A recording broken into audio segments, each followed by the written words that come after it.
సత్యనారాయణ స్వామి దర్శనం తీసుకున్నాం కదా. ఇప్పుడైతే ఇంకా పైకైతే వెళ్ళాలి మనమైతే. ఇక్కడ ఫుల్ వేడిగా ఉంది, అందుకే ఈ చెమటలన్నీ కూడా అండ్ బొట్టు కూడా సగం పోయింది ఈ చెమటకైతే. మీరు జస్ట్ ఒక 5 minutes పడి తెలిసిపోయింది ఇక్కడ వర్షం అయితే. ఆల్మోస్ట్ పైకైతే తీసినాం. Hi friends, welcome back to my channel. This is Mahesh. Explore Telangana temple సిరీస్లో ఇది 6వ ఎపిసోడ్. ఈరోజు మనం వచ్చిన ఆలయం శ్రీ హేమాచల శ్రీ లక్ష్మీనరసింహస్వామి దేవస్థానం. ఈ ఆలయం మనకి మల్లూరు అనే విలేజ్లో అయితే ఉంటుంది, ములుగు డిస్టిక్లో.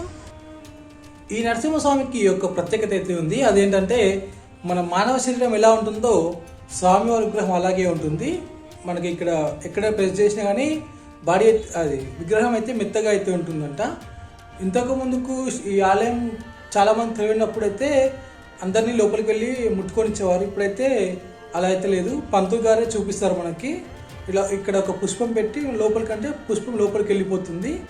మానవ శరీరం లాగానే ఈ నరసింహస్వామి మనకి దర్శనం ఇస్తాడు. ఇప్పుడు మనం ఆలయం లోపలికైతే వెళ్దాం. వెళ్ళి స్వామివారి దర్శనం చేసుకొని ఈ ఆలయ చరిత్ర కూడా మనం తెలుసుకుందాం.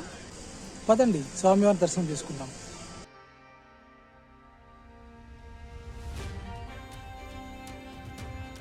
ఈ ఆలయం మనకి గ్రామానికి చాలా దూరంలో అయితే ఉంటుంది. దాదాపు ఒక 3-4 కిలోమీటర్లు మనం లోపలికి అయితే రావాలి. అండ్ ఒక పచ్చని చెట్లలో ఒక గుట్ట మధ్యలో ఈ ఆలయం అయితే మనకి ఉంటుంది. ఇక్కడ రేపైతే బ్రహ్మోత్సవాలు చేస్తారు, అందుకే వాళ్ళంతా రెడీ అవుతారు ఇక్కడ.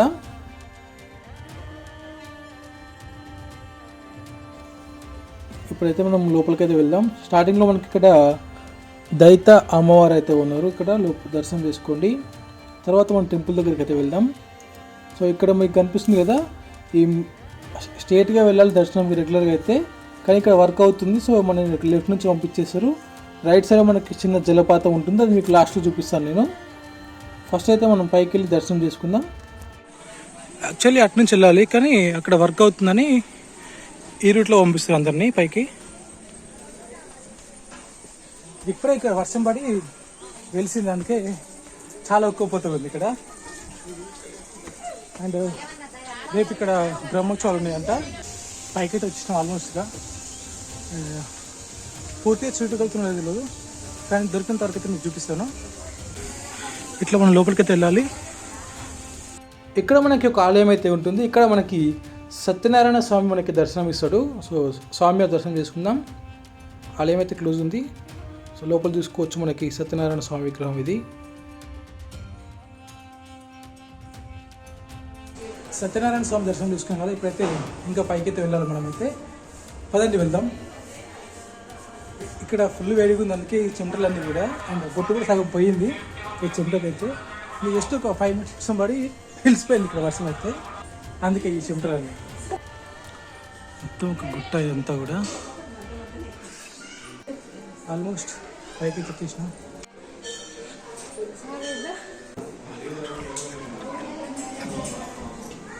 ఇప్పుడు మనమైతే స్వామివారి దర్శనం చేసుకుందాం. అందరు దర్శనం చేసుకోండి. సో మనకి దర్శనం అయితే చూసుకోవచ్చు. కొద్దిగా జూమ్ చేసి చూపిస్తాను మీకు. ఇక్కడ ఫోటో కూడా వేస్తాను చూడండి. తర్వాత మనకి పంతులు గారు అక్కడ చూడండి ఒక పువ్వు పెట్టి ఆ లోపలికి ప్రెస్ చేసి లోపలికి వెళ్ళిపోతుంది. గమనించండి, లోపలికైతే వెళ్ళిపోయింది. దర్శనం అయితే పూర్తయింది. మీరు దర్శనం చేసుకోవాలని అనుకుంటున్నాను. ఇక్కడైతే ఫెస్టివల్కి మొత్తం రెడీ చేస్తున్నారు. మనకి చుట్టూ మొత్తం చెట్లే ఉంటాయి. ఈ మనము రెగ్యులర్గా వస్తే ఈ రూట్లో అయితే వస్తాము. ఇక్కడ పైన మనము ఇక్కడికైతే వచ్చేస్తాము. రెడ్ కలర్ షెడ్ నుంచి మనం వచ్చేస్తాం. ఇది మనం వచ్చింది ఇప్పుడు ప్రజెంట్ టెంపరీ. మనం ఎక్కడ స్టార్ట్ అయ్యామో అది చూసుకోవచ్చు అక్కడ. ఈ ఆలయం అయితే ఒక గుట్టని సగంకి ఇలా చెక్కేస్తే మధ్యలో అయితే మనకి దేవస్థానం అయితే ఉంటుంది. ఈ ఆలయ చరిత్ర కూడా అలాగే ఉంటుంది అనమాట. ఈ ఆలయాన్ని కనుక్కోవడానికి గుట్టనైతే తవ్వుకుంటూ వచ్చారు. ఇక్కడ మధ్యలో మనకి స్వామివారి దర్శనం ఇచ్చారు, స్వయంభూ నరసింహస్వామి. దర్శనం అయితే పూర్తయింది. వీడియో తీయలేదు, అక్కడ ఆన్లైన్లో ఉంటే అవి అప్లోడ్ చేస్తాం వీడియోస్ అయితే. ఇక్కడ కృష్ణార్జునుడు రథం మీద ఉన్నట్టు ఒక శిల్పాలు అయితే చేసి పెట్టారు ఇక్కడ వీడియోస్ అయితే తీయలేదు, ఎందుకంటే రేపు బ్రహ్మోత్సవాలు అయితే జరుగుతున్నాయి. ఇక్కడ నార్మల్ కూడా తీయనిరట్టు వీడియోస్ అయితే. నేనైతే ఇంటర్నెట్లో ఫోటోస్ అయితే చూశాను, కొన్ని వీడియోస్ కూడా ట్రై చేస్తాను మీకు చూపించినట్లయితే. ఇప్పుడు మనం కిందికి వెళ్ళిపోదాం. ఇంకా ఇక్కడ చూడడానికి ఏముంటుందో, కింద ఒక జలపాతం ఉంటుంది. అంటే జలపాతం అంటే ఒక చూపిస్తాను కిందకి వెళ్ళిన తర్వాత, వెయిట్ చేయండి. ఇది యోగశాల అనమాట. మనం కిందికి వచ్చిన తర్వాత ఇక్కడైతే ఉంటుంది నవగ్రహాల మండపం ఉంటుంది. ఇప్పుడు మనం కిందికి వెళ్ళేసి ఇక్కడ ఒక నీటి దార అయితే ఉంటుంది. దాన్ని ఇక్కడ చింతామణి జలపాతం అని అంటారు. సో అది ఎందుకంటారు, అది ఎక్కడ ఎట్లుంటుంది అన్నది అక్కడికి వెళ్ళి చూద్దాం. ఇప్పుడైతే ఈ టెంపుల్ సంబంధించిన చరిత్ర కింద డిస్క్రిప్షన్లో అయితే మీకు పెడతాను, చదువుకోండి. మనము ఆలయం దగ్గరికి వెళ్ళేంత వరకు కూడా మనకి ఆలయం కనిపించదు, మొత్తం చెట్లతో నిండిపోయి ఉంటుంది.